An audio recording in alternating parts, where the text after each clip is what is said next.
Halo,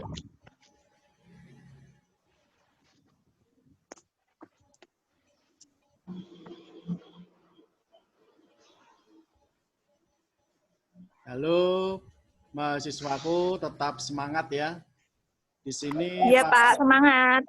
Kuliah akuntansi bisnis, pertemuan yang ketiga, saya jelaskan mengenai persamaan akuntansi, akun atau perkiraan, dan yang ketiga mengenai jurnal. Saya yakin kalau mengenai persamaan akuntansi sudah dikenalkan pada semester 1 pada mata kuliah dasar akuntansi keuangan. Langsung saja kita masuk pada slide yang kedua. Nah, di sini ketemu. Neraca. Pada laporan keuangan neraca itu kan terdiri dari dua sisi, yaitu sisi kiri yang disebut dengan aktiva dan sisi kanan disebut dengan pasiva. Ini kalau modelnya yang bersebelahan, kiri dan kanan, ini yang sebelah kiri merupakan aktiva, semua harta kekayaan perusahaan, sedangkan untuk yang sebelah kanan merupakan pasiva. Pasiva itu isinya hanya mengenai hutang dan modal. Ini kalau bentuknya bersebelahan. Bisa juga untuk dibuat bentuknya atas dan bawah. Yang atas berarti untuk yang aktiva, yang bawah untuk yang pasiva. Ini sampai di sini paham ya?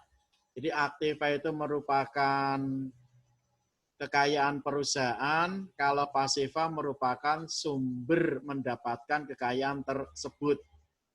Jadi pasifanya hanya ada hutang dan ekuitas atau modal.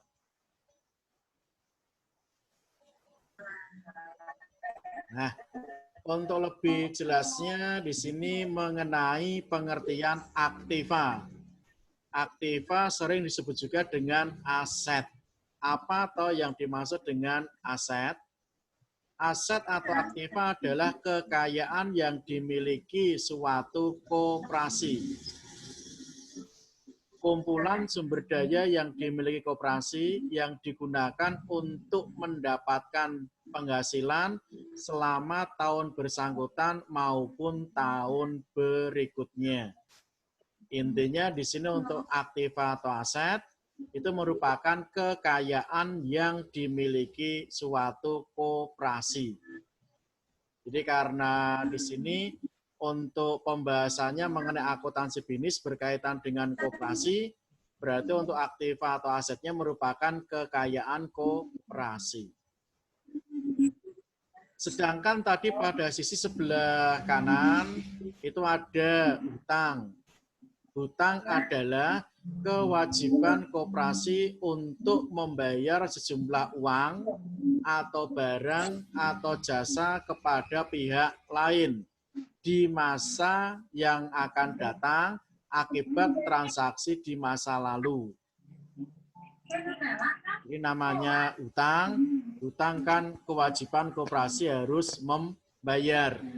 Bisa membayar berdasarkan transaksi yang telah lalu, bisa berupa transaksi uang, transaksi barang, ataupun transaksi jasa. Sedangkan yang ekuitas, ekuitas itu merupakan bukti penyertaan dan kepemilikan dari anggota sebagai pihak yang telah menanamkan uangnya dalam koperasi. Jadi sambalnya kan modal. Modal merupakan bukti penyertaan dan kepemilikan dari anggota sebagai pihak yang menanamkan uang dalam koperasi. Itu mengenai tadi persamaan akuntansi pada koperasi. Jadi intinya untuk sama halnya aktiva sama dengan hutang ditambah ekuitas. Nah, di sini. Kembali ke persamaan akuntansi yang tentunya sudah dikenal, aktiva sama dengan kewajiban ditambah ekuitas. Keterangannya, persamaan akuntansi dapat digunakan untuk melihat pengaruh semua transaksi yang dilakukan koperasi terhadap posisi keuangan koperasi pada suatu saat. Jadi semua pengaruh transaksi nanti bisa dilihat apakah berpengaruh pada aktiva, apakah berpengaruh pada pasiva. Berikutnya di bawahnya ada tabel. Ini untuk mempermudah dari persamaan akuntansi pada koperasi. Ini ada jenis transaksi, ada pengaruh terhadap ekuitas. Jadi kalau yang pertama ini setoran modal oleh anggota. Jadi kalau transaksinya setoran modal oleh anggota, berarti ekuitas bertambah. Jadi ekuitasnya mengalami penambahan. Kalau jenis transaksinya pembagian SHU, berarti ekuitasnya berkurang. Jadi artinya mengurangi ekuitas. Jenis transaksi pendapatan akan menambah ekuitas. Yang keempat jelas kalau pengeluaran biaya berarti mengurangi ekuitas. Sampai di sini bisa dipahami, intinya kalau setoran modal oleh anggota, itu kan untuk koperasi menerima setoran, berarti menambah ekuitas, menambah modal. Kan ada uang masuk dari anggota, diterima koperasi, berarti ekuitas koperasi bertambah. Pembagian SHU, namanya pembagian SHU, berarti untuk koperasi kan mengeluarkan uang, berarti ekuitasnya berkurang. Pendapatan, ini koperasi menerima uang, berarti ekuitasnya bertambah. Kalau pengeluaran biaya, namanya mengeluarkan biaya, berarti kan uangnya keluar untuk membayar, ekuitasnya berkurang.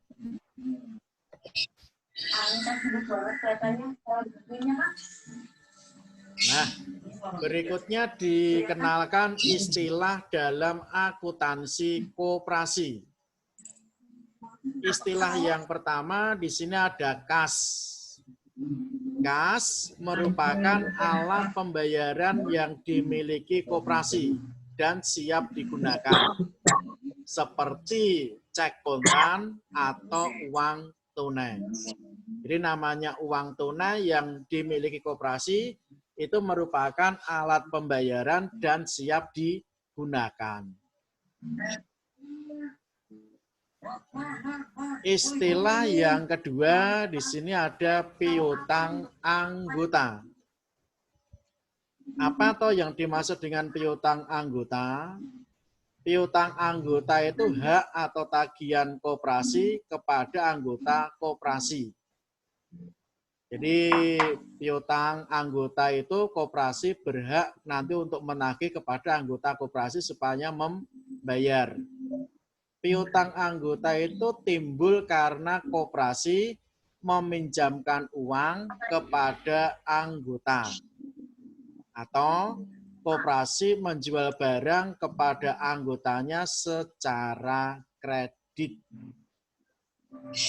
Jadi itu yang dinamakan dengan piutang anggota. Jadi anggota bisa meminjam uang pada koperasi atau bisa membeli barang pada koperasi tapi secara kredit. Nanti piutangnya itu kan koperasi berhak menagih. Istilah yang ketiga di sini ada perlengkapan kantor.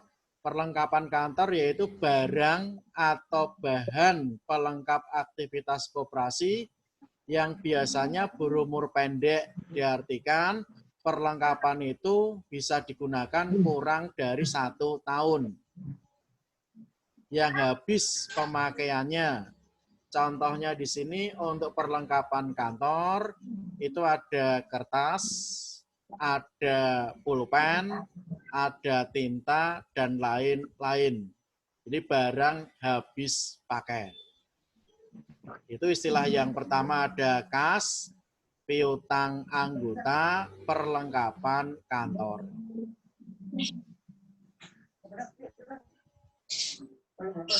Nah, masuk pada istilah yang berikutnya, di sini ada peralatan kantor. Peralatan atau gampangnya kita sebut dengan alat, yaitu alat-alat yang dimiliki koperasi dan digunakan dalam operasi jangka panjang. Seperti dicontohkan di sini ada meja, ada lemari atau almari, ada komputer, ada kursi, dan lain-lain. Jadi alat-alat yang dimiliki koperasi yang bisa digunakan dalam jangka panjang, dalam jangka lebih dari setahun. Meja, kursi, lemari, komputer, printer, dan lain sebagainya. Istilah berikutnya ada utang usaha. Utang usaha berarti pinjaman atau kewajiban yang dimiliki koperasi kepada pihak lain yang timbul akibat transaksi pembelian kredit yang dilakukan koperasi.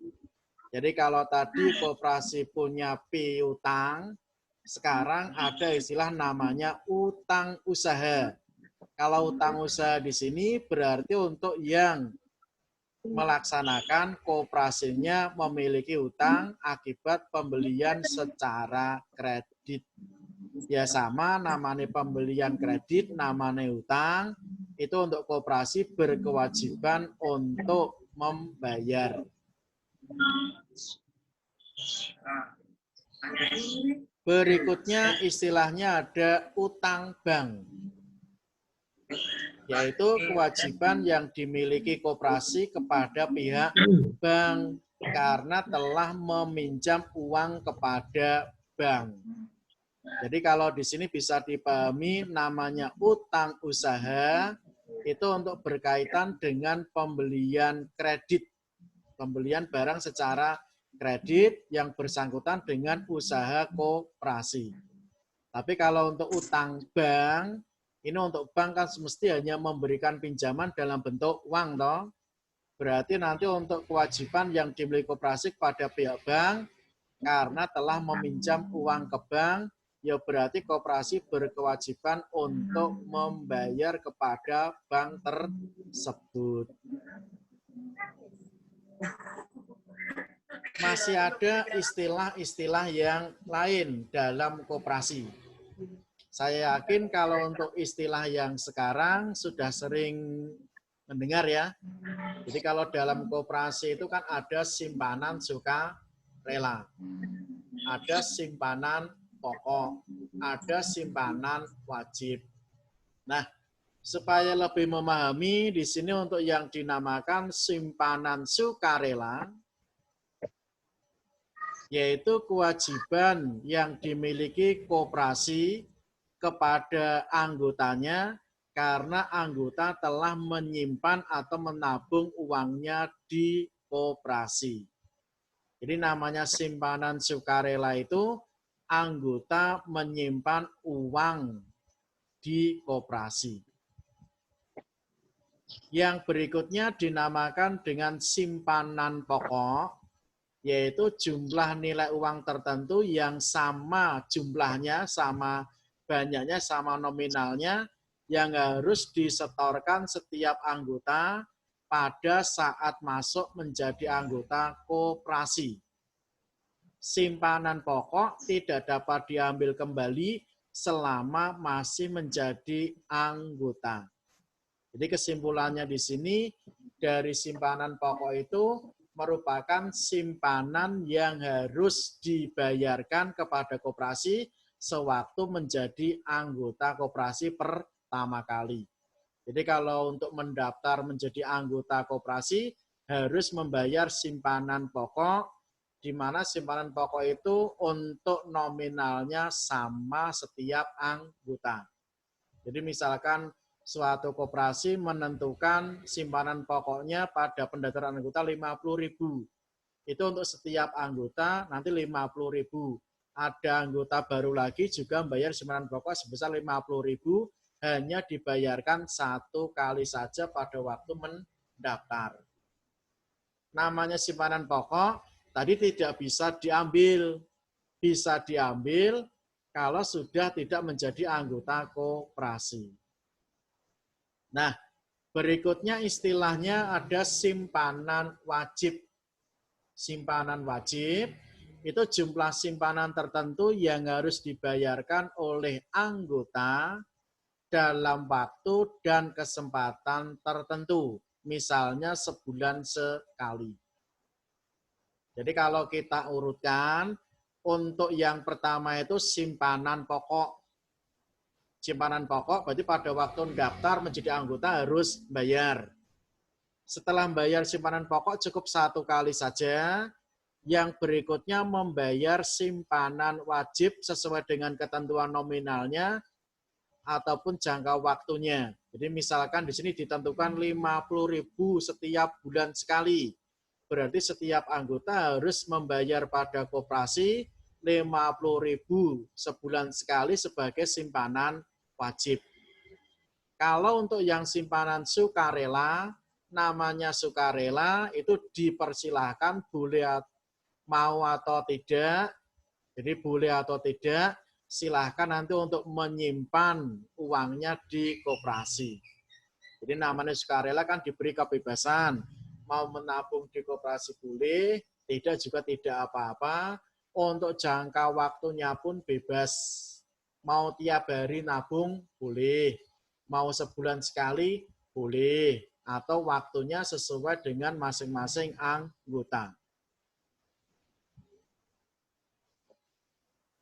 Nah, itu untuk mengenai pembahasan yang pertama, persamaan dasar sampai dengan istilah dalam akuntansi koperasi. Persamaan akuntansi sampai istilah dalam koperasi. Monggo dipahami tadi yang pertama, intinya kalau untuk persamaan dasar itu bisa untuk membuat antara aktiva sama dengan pasiva. Jadi aktiva sama dengan kewajiban ditambah ekuitas atau modal. Ini harus sama, aktiva dengan pasiva jumlahnya harus sama. Sedangkan istilah-istilahnya tadi itu ada beberapa. Yang pertama ada kas, piutang anggota, perlengkapan kantor, peralatan kantor, utang usaha, utang bank. Nah, yang sering kita dengar itu ada simpanan sukarela, simpanan pokok, dan simpanan wajib. Itu pembahasan pokok pertama.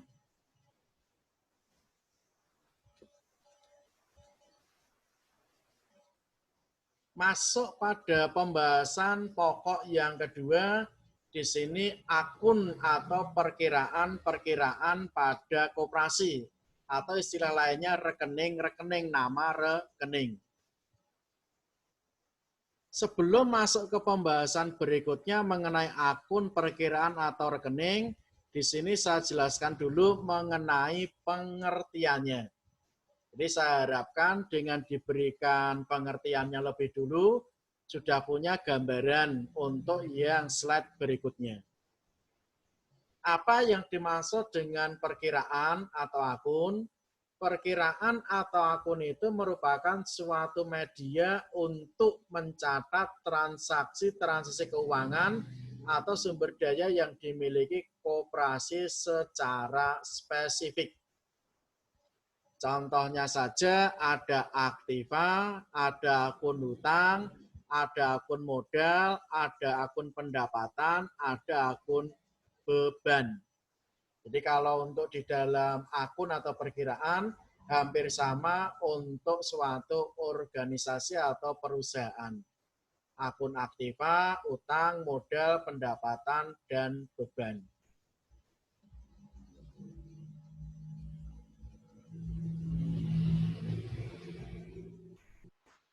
Nah, mengenai pencatatan bentuk akun, ini yang paling sederhana, bentuknya akun T. Bentuknya dikatakan akun T dikarenakan di sini untuk pembagian kolomnya seperti bentuk T. Jadi yang di atas ini nama akun, nama rekening, di bawahnya untuk pencatatan sisi debit sebelah kiri, sisi kredit yang sebelah kanan. Ini yang paling sederhana untuk yang paling mudah biasanya. Setelah mempelajari yang bentuk T, ini ada bentuk akun yang 2 kolom. Perbedaannya dengan yang tadi, kalau yang tadi kan sangat sederhana, hanya dibentuk T saja. Kalau ini untuk dibagi secara rinci, 2 kolom, intinya pengelompokan kolom debit dan pengelompokan kolom kredit. Di sini yang paling atas, tuliskan dulu nama akunnya apa. Misalkan nama akun kas.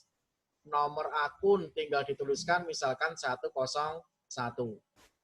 Kita perhatikan di sini pada kelompok yang pertama debit, itu ada kolom tanggal, ada keterangan, referensi, dan debit.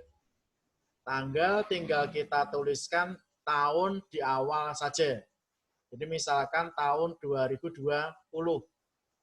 Berikutnya kita menuliskan ini tanggalnya dulu, tanggal transaksi. Berikutnya di belakangnya hanya bulan cukup 1 saja. Kalau nanti mau ganti bulan Februari, cukup dituliskan 1 Februari.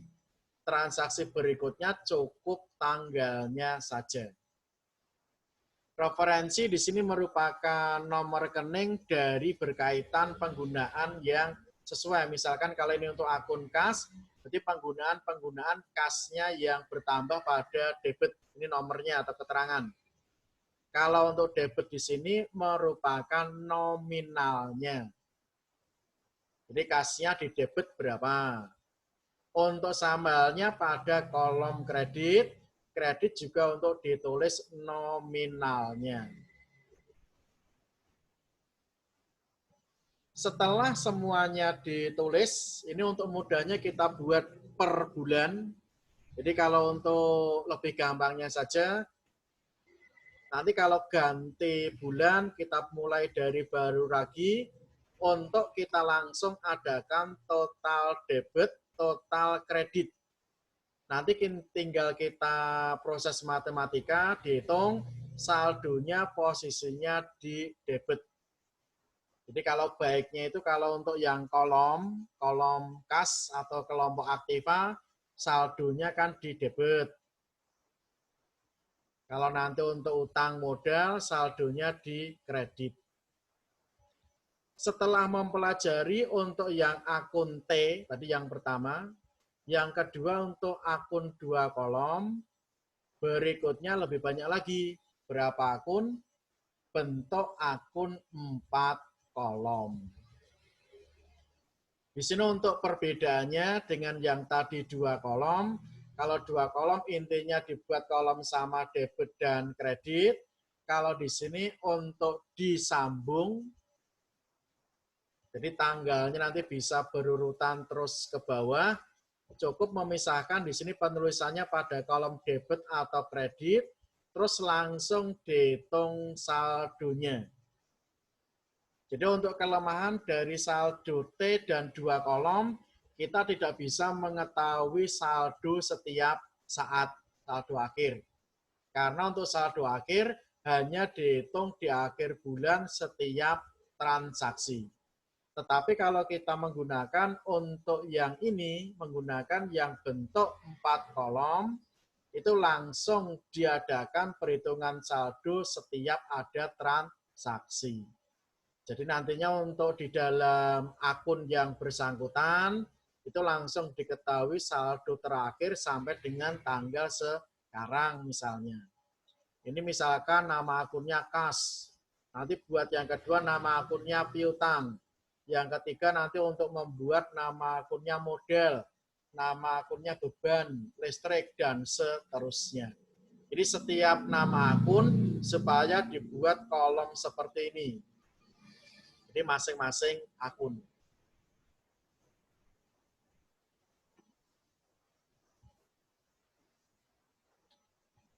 Nah, kalau tadi untuk mempelajari mengenai metode pencatatan bentuk bukunya, sekarang untuk mengenai akun-akun di dalam koperasi. Jadi rekening-rekening apa saja yang ada di dalam koperasi itu ditentukan. Yang pertama ada kas. Akun yang kedua piutang anggota. Akun yang ketiga perlengkapan kantor, berikutnya peralatan kantor, utang usaha, utang bank, simpanan sukarela.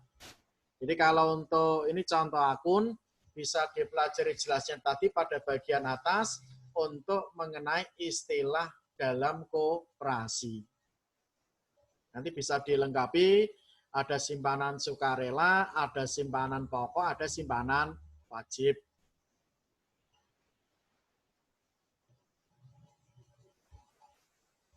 Nah, untuk secara detailnya di sini ada akun-akun dalam koperasi. Yang pertama akun-akun dalam koperasi itu ada dana-dana. Apa yang dinamakan dengan istilah akun dana-dana, yaitu bagian dari SHU, sisa hasil usaha, yang disisihkan dan dialokasikan oleh koperasi untuk tujuan tertentu. Sesuai dengan ketentuan anggaran dasar atau ketetapan rapat anggota. Contoh di sini ada akun dana anggota. Bagian dari SHU yang dikembalikan kepada anggota atas jasa-jasa yang telah diberikan kepada koperasi. Kalau untuk dana pengurus, ini merupakan bonus yang diberikan koperasi kepada pengurus koperasi karena telah mencurahkan waktu, tenaga, pikiran untuk mengelola koperasi tersebut. Jadi kalau dana anggota dikhususkan untuk anggota, kalau pengurus dikhususkan untuk dana bonus pengurus.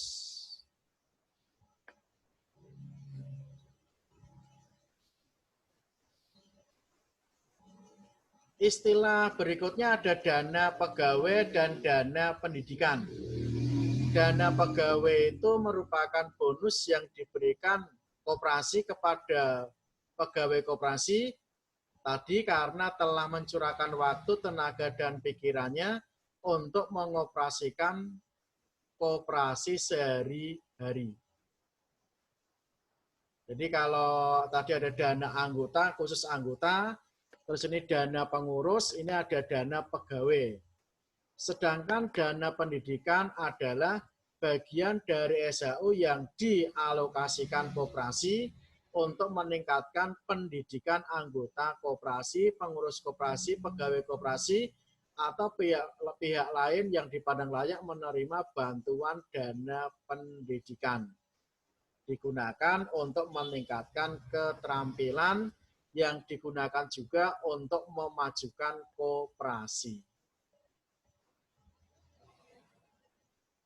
Istilah akun-akun berikutnya ada dana pembangunan daerah kerja, yaitu bagian dari SHU yang dialokasikan koperasi untuk diberikan sebagai sumbangan pembangunan pada wilayah di mana koperasi beroperasi.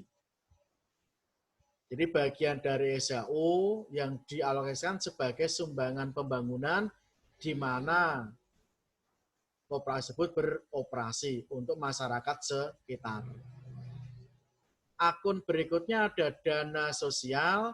Dana sosial merupakan bagian dari SHU yang dialokasikan untuk berbagai kegiatan sosial di wilayah di mana koperasi tersebut beroperasi.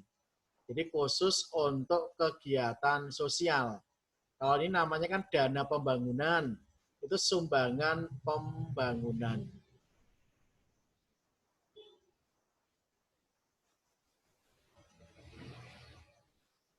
Nah, ini ada akun lagi, simpanan pokok, simpanan wajib, modal sumbangan, modal penyertaan, ada cadangan. Kita bahas yang partisipasi bruto. Partisipasi bruto yaitu kontribusi anggota kepada koperasi sebagai imbalan atas penyerahan barang atau jasa kepada anggota yang mencakup harga pokok dan partisipasi bruto. Dengan kata lain, partisipasi bruto adalah nilai total penjualan produk koperasi, bisa berupa barang atau jasa kepada anggota koperasi. Jadi merupakan nilai total penjualan atau nilai total nominal pelayanan jasa. Itu partisipasi bruto dari anggota.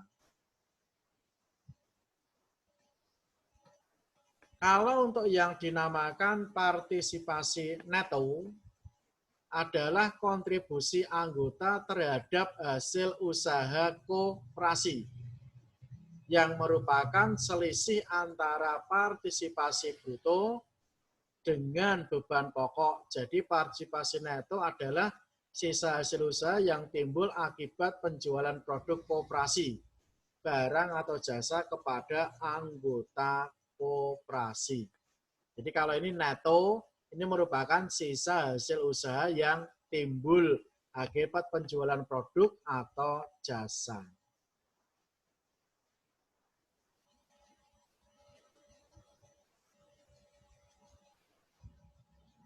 Berikutnya pendapatan dari non-anggota adalah penjualan barang atau jasa kepada pihak lain selain anggota koperasi. Jadi untuk koperasi itu kan juga bisa untuk melayani yang bukan anggota, yaitu lewat penjualan barang atau jasa.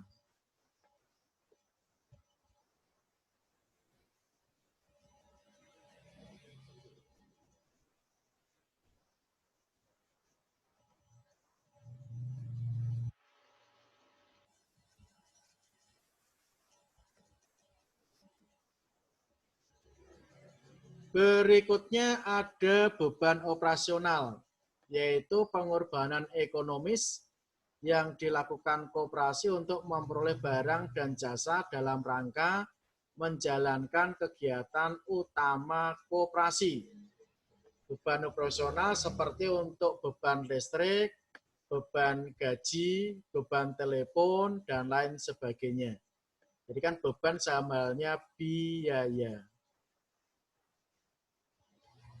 Masih melanjutkan dari akun-akun dalam koperasi, berikutnya ini ada beban pokok, biaya pokok, yaitu pengorbanan ekonomis yang dilakukan koperasi dalam rangka memperoleh partisipasi neto dari anggota. Dengan kata lain, beban pokok adalah pengorbanan ekonomis yang terkait secara langsung dalam rangka menjual produk kepada anggota. Berikutnya ada beban perkoperasian, yaitu beban sehubungan dengan gerakan perkoperasian dan tidak berhubungan dengan kegiatan usaha. Istilah yang paling bawah, akun-akun dalam koperasi, ini ada sisa hasil usaha, SHU. Nah, setelah belajar mengenai akun-akun di dalam koperasi, di sini untuk dijelaskan secara garis besar mengenai pengelompokan akun koperasi. Pengelompokan akun koperasi dibagi dua, ada akun real, ada akun nominal. Akun real, akun secara nyata itu ada akun aktiva, akun hutang, ada akun ekuitas. Kalau nominal itu untuk akun pendapatan dan akun beban. Jadi bisa dikatakan akun real kan sama halnya untuk yang aktiva, hutang, modal. Ini dibagi dua, kalau nominal untuk pendapatan dan biaya atau beban.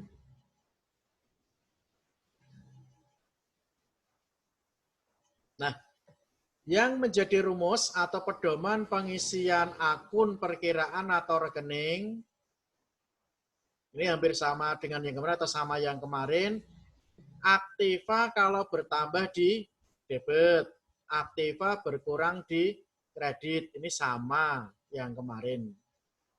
Sama dengan perjalanan pada perusahaan. Utang bertambah di kredit, utang berkurang di debit. Ekuitas bertambah di kredit, berkurang di debit. Penjualan bertambah di kredit, berkurang di debit. Kalau untuk beban bertambah di debit, untuk berkurang di kredit. Jadi saya ulangi, untuk sistem pencatatan akuntansi tetap sama dengan yang sebelumnya. Aktiva bertambah di debit, nanti utang bertambah di kredit, ekuitas bertambah di kredit, penjualan bertambah di kredit, biaya atau beban bertambah di debit.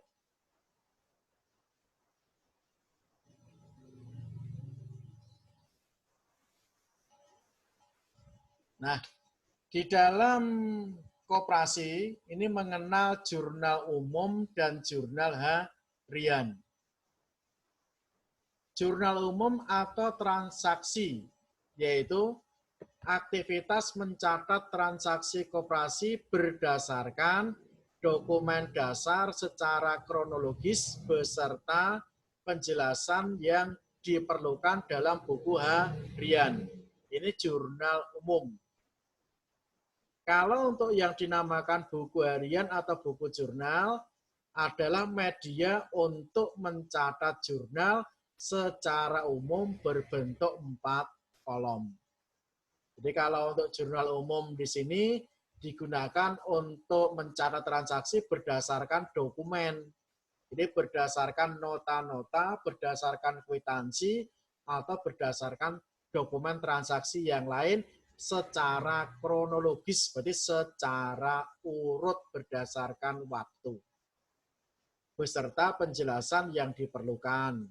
Terus kalau yang buku harian, istilah lainnya buku jurnal. Jadi media untuk mencatat dalam bentuk jurnal yang sering digunakan secara umum dalam koperasi dalam bentuk 4 kolom. Nah, ini untuk hari ini pembahasannya intinya mengenai sebanyak 3.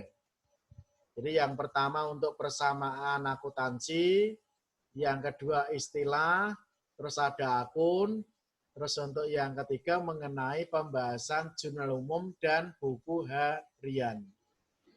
Untuk mengenai pertemuan berikutnya akan saya berikan mengenai studi kasus.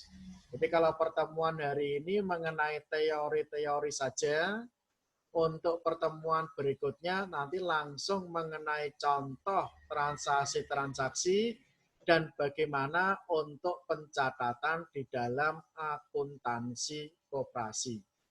Baik nanti jurnal umum ataupun pada buku harian masuk pada session berikutnya.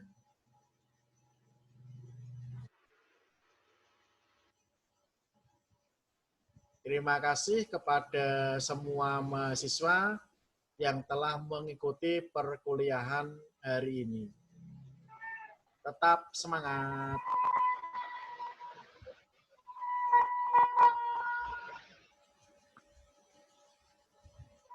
Nah, ini saya ucapkan terima kasih.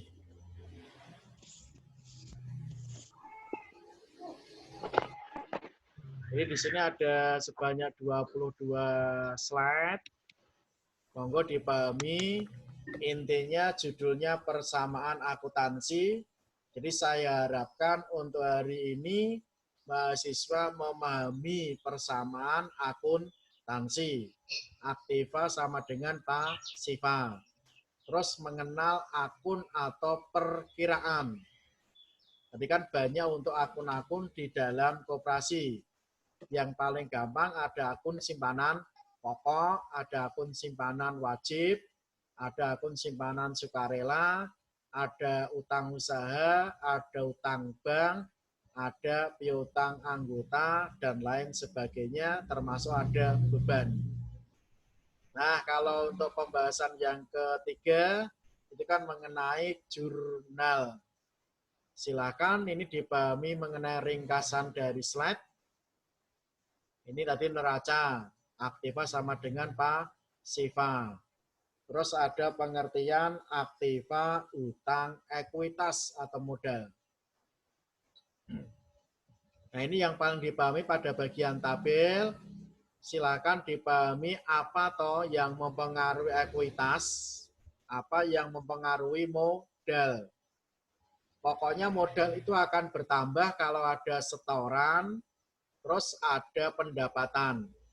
Modal akan berkurang kalau ada pembagian SHU dan pengeluaran biaya.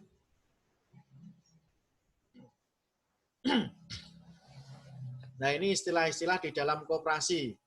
Saya harapkan untuk mahasiswa mengenal, itu yang pertama. Yang kedua bisa memahami istilah dalam koperasi. Kas, piutang anggota, perlengkapan kantor, peralatan kantor, utang usaha, utang bank. Nah, ini yang sering didengar ya. Kalau berkaitan dengan koperasi mesti mendengar simpanan pokok, simpanan wajib, simpanan sukarela.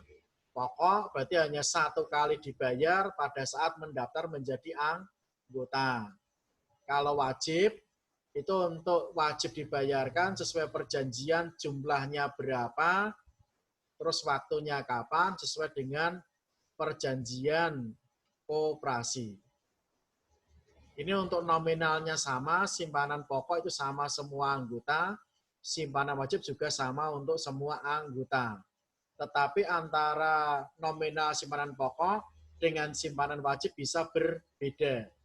Contoh simpanan pokok pada waktu daftar ditentukan 100.000. Berarti pada waktu pendaftaran itu semua anggota harus membayar simpanan pokok 100.000. Kalau simpanan wajib ditentukan misalkan 3 bulan sekali 100.000. Atau misalkan 3 bulan sekali 50.000. Berarti untuk setiap anggota setiap 3 bulan sekali membayar 50.000. Nah, pemahaman berikutnya ini masih mengenai akun atau perkiraan. Ini pengertian dari akun. Jadi rekening-rekening apa saja yang ada di dalam koperasi dibahas di bawahnya. Silakan di sini untuk dipahami. Ini pencatatan jurnalnya nanti ada bentuk akun. Ini untuk pencatatan mengenai postingnya. Akun T. Ini ada yang 2 kolom, ada yang 4 kolom. Kalau untuk yang sering digunakan, ini memang yang 4 kolom, karena untuk pihak koperasi dengan mudah bisa mengetahui saldo setiap saat. Karena setiap saat transaksi kan langsung diadakan perhitungan lewat saldonya. Nah ini ada akun-akun koperasi, silakan nanti untuk ditambahkan. Kas sampai simpanan sukarela. Berikutnya ada dana-dana. Dan itu kan dibagi ada dana anggota, dana pengurus, dana pegawai, dana pendidikan, dana pembangunan daerah kerja, dana sosial. Nah, tadi setelah simpanan sukarela, akun yang lain ada simpanan pokok, wajib, modal sumbangan, modal penyertaan, cadangan, dan partisipasi bruto. Partisipasi neto, pendapatan dari non-anggota. Jadi koperasi itu kan bisa mendapatkan pendapatan dari selain yang anggota. Dari penjualan barang atau jasa. Beban operasional. Jadi untuk mengoperasikan koperasi kan dibutuhkan biaya-biaya, biaya listrik, beban gaji, dan lain sebagainya. Terus ada beban pokok, beban perkoperasian, sisa hasil usaha. Nah, dari itu yang tadi dijelaskan mengenai akun, jenis-jenisnya itu, intinya dikelompokkan sebanyak 2, ada akun real, ada akun nominal. Yang mana yang termasuk akun real itu ada akun aktiva, utang, modal. Kalau nominal itu ada pendapatan, akun, beban. Nah, kalau ini kan sudah memahami ya, karena sudah diajarkan dari awal, dari semester 1, pedoman untuk pengisian akun atau perkiraan. Tinggal dipahami, pokoknya ini ada plus, ada min, yang sebelah kiri itu yang debit, yang sebelah kanan yang kredit. Jadi saya contohkan kalau aktiva bertambah di debit, berkurang di kredit. Sama halnya untuk utang, ini kan berkurang di debit, bertambah di kredit. Terus beban bertambah debit, berkurang di kredit. Nah, ini saya berikan sekilas mengenai pengertian jurnal umum dan buku harian. Seperti yang saya jelaskan tadi, untuk lebih jelasnya kita lanjut pada pertemuan yang berikutnya langsung pada studi kasus. Jadi saya berikan nanti untuk transaksi-transaksi pada suatu koperasi, beserta untuk jawaban-jawaban cara pencatatan di dalam jurnal ataupun buku harian. Nah,